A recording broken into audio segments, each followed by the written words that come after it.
It is no doubt that agriculture is beginning to take its right place in the scheme of things in our nation, Nigeria, despite some challenges from climate change, among others.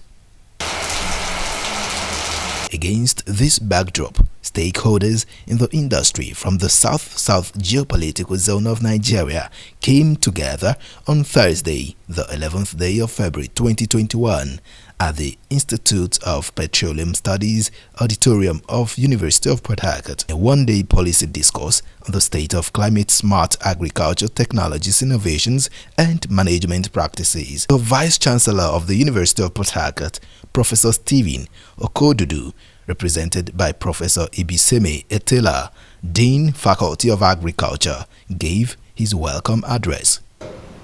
It's important for me, on the advice of the Vice Chancellor, to say that the university identifies with this program that is taking place at this time.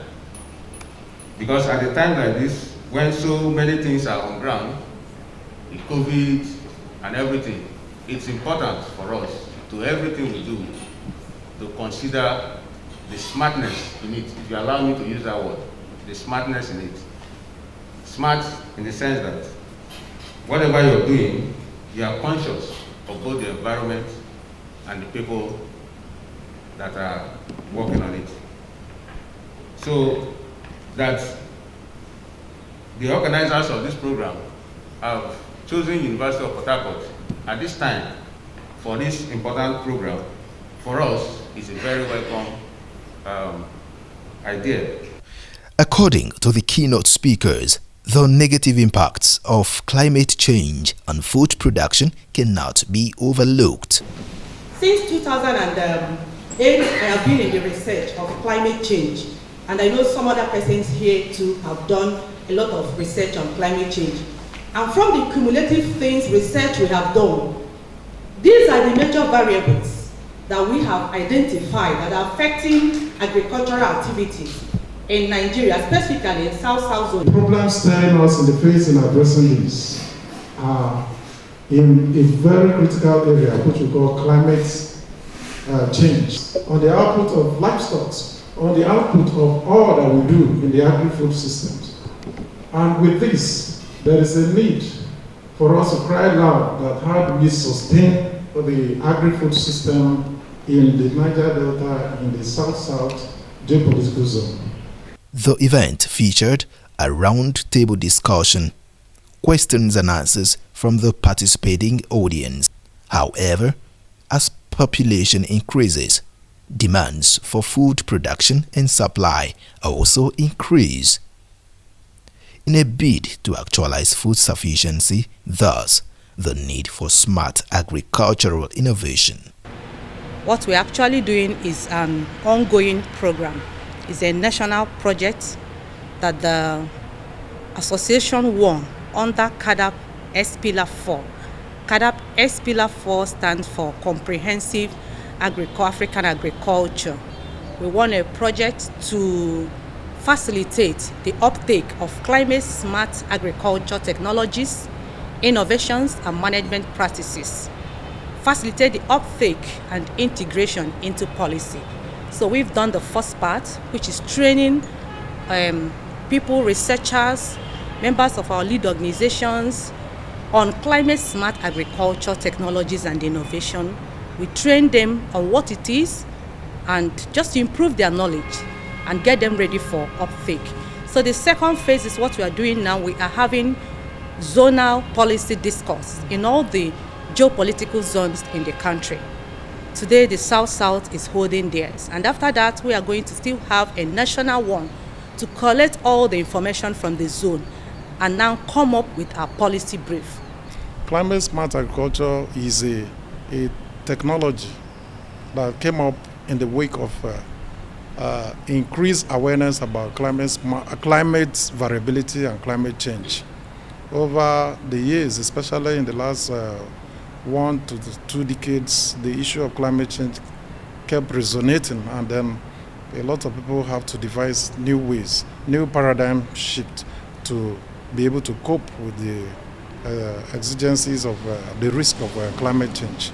Now, climate smart agriculture was coined by Food and Agricultural Organization in 2010 as a technology that farmers use in order to adapt to climate change, and this technology is built on 3 pillars.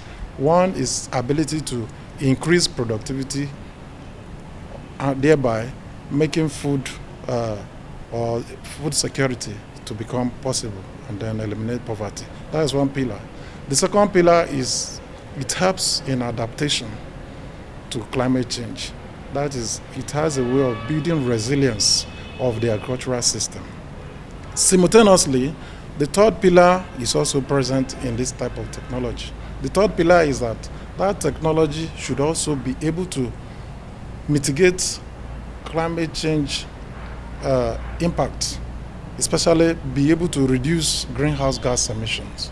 So any farm technology that is able to incorporate these 3 components, we call it climate smart agriculture. Because government has a role to play in this matter. If the system is to be adopted by our farmers, because the whole process involves funding, and the farmers alone or the private organizations alone cannot afford to fund most of these processes. So government can come in the area of funding. Like, for example, now we have been trained, we have learned the problems we have seen, and then we know what to do.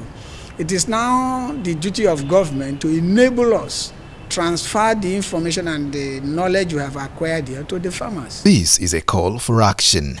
Farmers must change their methods of farming and adopt new technologies that are safe, healthy, and increase in food productivity. And I want to thank you for staying all through. When we started, we said that we cannot get knowledge by just arranging or rearranging our ignorance. We've seen the effects of climate change on agriculture and even the human resources for agriculture. We have seen the reactions towards that, toward resolving the problem of climate change, especially the bringing up of the approaches such as climate change, climate smart agriculture,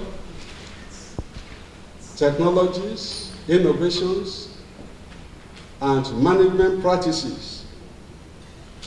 We try to appraise the extent to which this has been done in the southern part of Nigeria, and we came to the conclusion that not much has been done, which opened the door for us to see that we need to do much, much more.